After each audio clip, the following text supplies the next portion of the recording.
Happy Sunday, everyone. It's Rob the Backyard Gardener here. And you know what? I felt like I should go ahead and give you an update on my plum trees that I started from seed. They're 4.5 months old now, and I'm really interested to get my viewers' input on them. And I'll tell you, one looks like a peach tree all of a sudden, and the other one I'm confused on what I should do next with it. So let me go ahead and flip the camera around, take you into my indoor grow room, and show you these plum trees that I started from seed at 4.5 months old. All right, guys, I believe my plum tree that I started from seed is probably outgrowing the grow room here. As you can see up here, he's running out of space. I could move him to a different shelf, or I could lower the shelves here, change the configuration, but at the end of the day, he's getting too big. Question for you, this is what I'm thinking. As you look around here, he's got a branch here and a branch here. And I'm thinking, and I know it's not the best idea to top young fruit trees, but I've really not had any problems doing that. And so I'm thinking I'm going to top him just to promote some more swelling of these lower branches. I think I'm going to top him off right around here. That way I can buy some more time indoors. Or the only other option is take him outdoors now. Get him used to the outside. What do you guys think? Should I top him a little bit? Don't do anything, just move the shelves? Or take him outdoors and plant him? You'll recall in the last update that I had to cut off this first leader here, and it's because it had the deformed leaves. Matter of fact, here's one more deformed leaf right here. But anyway, ever since I've done that, he's grown like a weed. The new leaves, the new growths look really good. Here's the irony of it. You recall that I had 2 of them and I topped one. Guys, I don't know what's going on here, but these are not plum leaves that I can tell. Looks like somehow, some way, this plum seed, and maybe it's because it's from a store-bought fruit, but it looks like a peach. I mean, the difference, plum leaves, those are peach leaves.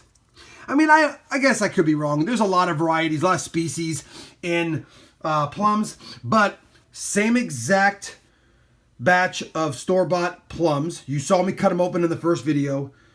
What is going on here? So odd.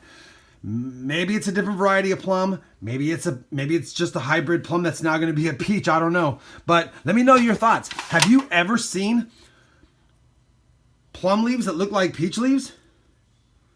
I mean, I know they're in the same family, the stone fruit, so maybe it's possible, but that's a pretty big variance in what they look like. But anyway, this guy was topped last time, you recall, and he's really shot up as well. So these guys are doing fantastic, So I'm pretty happy about the progress. No matter what, I really want to know your thoughts though. Top them, move the shelves to keep them indoors, or just bite the bullet and let's get them outdoors and get them acclimated now. Crazy. I would say, and I'm judging by the height from the top of the plant, he is, so if my hand's about 10 inches from there to there, 20, yeah, he's about a little over 2 feet. He's probably 26 to 28 inches tall. So he's doing great, growing fast. 4.5 months, already almost approaching 3 feet tall, and he's been in a pot his entire life. So this guy, I bet you if I got him outdoors, he would take off. Anyway, I wanted to give you an update on him. Curious to hear your thoughts on this peach/plum variety and what to do with this guy. I've got a lot of people asking me about my indoor grow room setup, and I don't want to spend a lot of time on it today, but I'll put a link down below of the rack and the lightings that I use. And I'm telling you guys, this makes it real simple. These lights and the rack really give ample enough artificial sunlight to my plants all day. As you can see, we'll catch you up on the next one, and probably give an update at the end of the month when they're officially 5 months old. That way we can see what's happened. Well, there you have it, everyone. That's my plum trees from seed update for today, and I hope you enjoyed them. I plan on updating my apple tree series this weekend as well, and I'll try to sneak in a garden tour. We'll see how much time I have, but I really hope you're enjoying this series. If you are, please give the video a thumbs up, and as always, thanks for watching.